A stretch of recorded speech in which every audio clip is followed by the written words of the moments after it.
तो हेलो और नमस्कार। मेरा नाम शादाब असगर। थोड़ी बहुत लाइटिंग की दिक्कत हो सकती है, ठीक है। तो मेरा नाम शादाब असगर और आज हम लोग पढ़ेंगे एक बहुत ही इम्पोर्टेंट टॉपिक है न्यूट्रिशन का। मोस्टली सवाल जो आते हैं न्यूट्रिशन से यही आते हैं। तो एक बहुत ही इम्पोर्टेंट टॉपिक है न्यूट्रिशन का, जिसको हम लोग बोलते हैं न्यूट्रिएंट्स।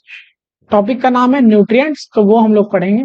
स्लाइड्स आप मेरे पीछे आपको दिखेंगी और उन्हीं स्लाइड्स में ना हम तुरंत मतलब 10 मिनट के अंदर न्यूट्रिएंट्स क्या होते हैं इनके बारे में जानेंगे।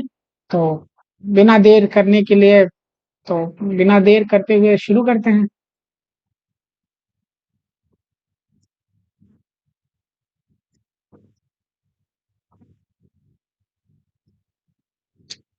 हाँ, उम्मीद कर रहा हूँ कि मैं दिखाई दे रहा हूँ। ठीक है, तो चलिए शुरू करते हैं। न्यूट्रिएंट न्यूट्रिएंट वो मटेरियल होते हैं जो आप इनगल्फ करते हैं अपने फूड मटेरियल में, तो उन्हें बोलते हैं न्यूट्रिएंट। अब न्यूट्रिएंट वो मटेरियल, दैट मटेरियल जो आप फूड में इनगल्फ करते हैं, उसको बोलते हैं न्यूट्रिएंट। अब न्यूट्रिएंट की बात किया जाए तो न्यूट्रिएंट बेसिकली जो मेजर रूप से होते हैं दो तरह के होते हैं। एक को बोलते हैं मैक्रो न्यूट्रिएंट और एक को बोलते हैं माइक्रो न्यूट्रिएंट। मैक्रो न्यूट्रिएंट जो होते हैं वो लार्ज अमाउंट में बॉडी को चाहिए होते हैं और इनको डाइजेशन करने की जरूरत पड़ती है। माइक्रो न्यूट्रिएंट जो होते हैं वो स्मॉल अमाउंट में बॉडी को चाहिए होते हैं और ये डायरेक्ट एब्जॉर्प्शन होता है क्योंकि ये सिंपल मॉलिक्यूल होते हैं। अगर हम बात करें माइक्रो न्यूट्रिएंट की, तो उसमें एग्जांपल आ जाएगा इसका कार्बोहाइड्रेट, प्रोटीन। एक मिनट, इसमें एग्जांपल आ जाएगा कार्बोहाइड्रेट, उसमें एग्जांपल आ जाएगा प्रोटीन और उसमें एग्जांपल आ जाएगा फैट।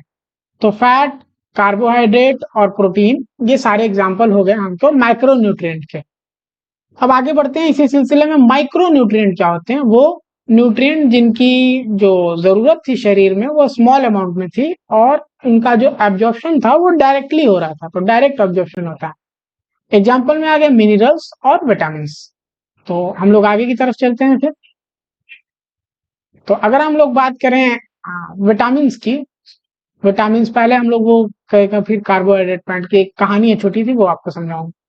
तो अगर हम लोग बात करें विटामिन की, तो विटामिन दो तरह के होते हैं, एक फैट सोलेबल, एक वाटर सोलेबल। देखिए, मेरी जो ट्रिक रही है किसी चीज को याद करने के लिए वो ये है कि अगर आपको दो चीजें याद करनी है तो कभी भी दोनों याद मत कीजिए। कोई एक याद कर लीजिए, जो मिल गया वो ठीक, जो नहीं मिला वो दूसरी तरफ है। अगर हम फैट सोल्यूबल की बात करें तो एक ट्रिक है, एडक या कैदी नाम से याद कर सकते हैं। विटामिन के, vitamin A, vitamin D, vitamin E, ये फैट सोल्यूबल होते हैं।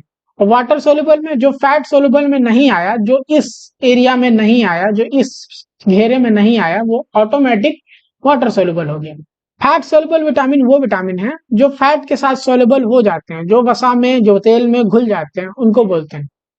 तो उनमें अगर की पॉइंट्स की बात करें हम, तो फर्स्ट डिस्कवर विटामिन जो था वो था विटामिन बी 1, जिसको हम लोग थायमीन के नाम से जानते हैं। विटामिन बी 1 की डेफिशिएंसी से एक रोग होता है बेरी बेरी, या इस रोग का दूसरा नाम है राइस ईटर डिजीज।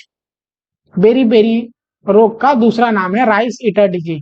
अब बात करें बेरी बेरी का, तो बेरी बेरी दो टाइप का होता है, एक वेट टाइप का, एक ड्राई टाइप का। तो वेट टाइप का बेरी बेरी है वो कार्डियोवास्कुलर सिस्टम को प्रभावित करता है, और जो ड्राई टाइप का बेरी बेरी है वो नर्वस सिस्टम को प्रभावित करता है।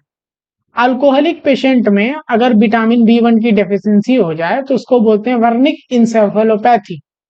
वर्निक इंसेफेलोपैथी, या इसी को बोलते हैं कोरास्कॉफ साइकोसिस। कोरास्कॉफ साइकोसिस ये मेंटल डिसऑर्डर है। कभी अगर मेंटल चीजों की जिक्र होगा, मेंटल पढ़ाया जाएगा, तो इन सब बारे में बताएंगे। अल्कोहल पेशेंट को इमरजेंसी में देते हैं इंजेक्शन थायमिन, क्योंकि विटामिन बी 1 की डेफिशिएंसी हो गई थी, जिसको बी 1 को हम लोग थायमिन बोलते हैं। तो इमरजेंसी हालत में अगर रहेगा अल्कोहलिक पेशेंट, तो उसको हम लोग ट्रीटमेंट के रूप में इंजेक्शन थायमिन देंगे। चलिए आगे की बात करते हैं। तो पहला डिस्कवर विटामिन वाटर सोल्युबल जो था वो कौन सा था? Soluble vitamin B 1। और first discover fat soluble vitamin कौन था? Vitamin A. विटामिन ए की डिफिशियंसी से सिम्टम आते हैं आंख से संबंधित, जैसे नाइट ब्लाइंडनेस हो गया, कंजक्टिवाइटिस हो गया, ये सब।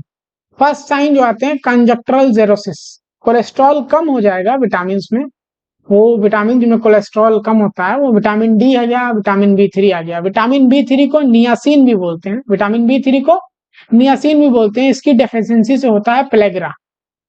विटामिन B3 जिसको कि नियासिन भी बोलते हैं, उसकी डेफिशिएंसी हो जाएगी शरीर में तो रोग हो जाएगा पेलेग्रा।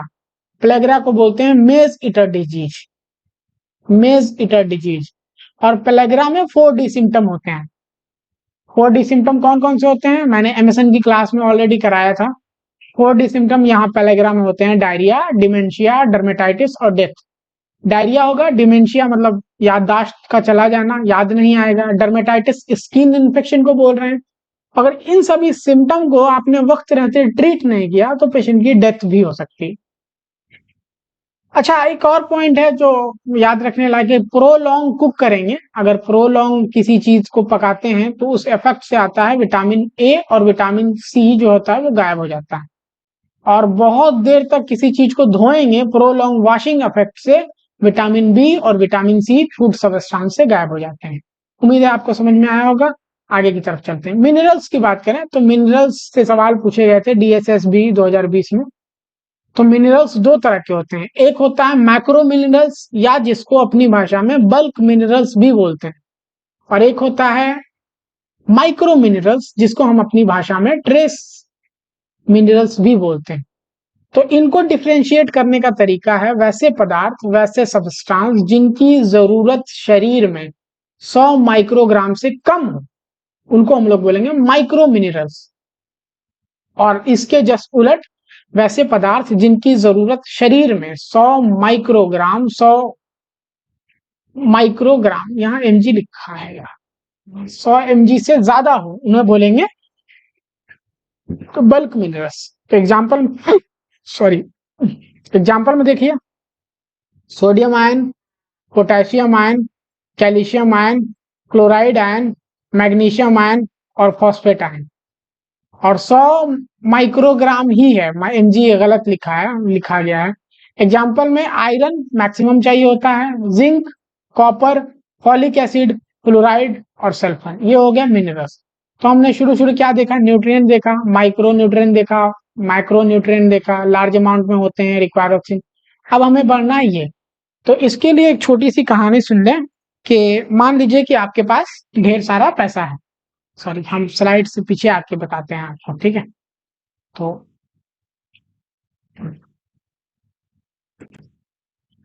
मान लेते हैं आपके पास ढेर सारा पैसा है, ठीक है। क्लियर करते हैं, कार्बोहाइड्रेट, प्रोटीन और फैट पढ़ना। तो मान लेते हैं आपके पास ढेर सारा पैसा है, तो सबसे पहले अगर आपके पास कुछ पैसा है तो उसको आप कहाँ रखेंगे, पॉकेट में। और अगर पॉकेट से ज्यादा हुआ तो आप कहाँ रखेंगे, बैंक में। और अगर बैंक से भी ज्यादा हुआ तो आप क्या करेंगे, जमीन जायदाद खरीद लेंगे, आपको बोलेंगे 2 कट्ठा जमीन ले ले। तो वैसे ही कार्बोहाइड्रेट को बोलते हैं एनर्जी इन पॉकेट, कार्बोहाइड्रेट को बोलते हैं एनर्जी इन पॉकेट, फैट को बोलते हैं एनर्जी इन बैंक, और प्रोटीन को बोलते हैं रियल एस्टेट प्रॉपर्टी।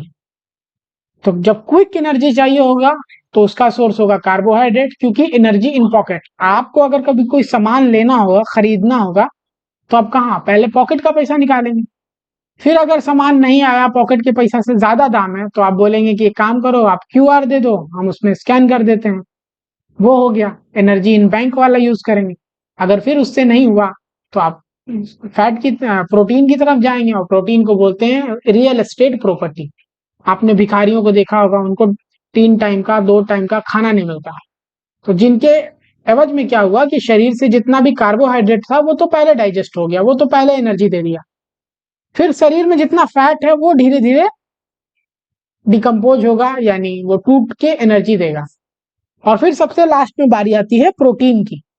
तो प्रोटीन, क्योंकि बॉडी को तो एनर्जी चाहिए, उसे नहीं मतलब एनर्जी कहाँ से आ रही है, बॉडी को एनर्जी चाहिए, और उस एनर्जी की डिमांड को पूरी करने के लिए प्रोटीन धीरे धीरे कम होता है, और धीरे धीरे टूट टूट के शरीर को एनर्जी देता है।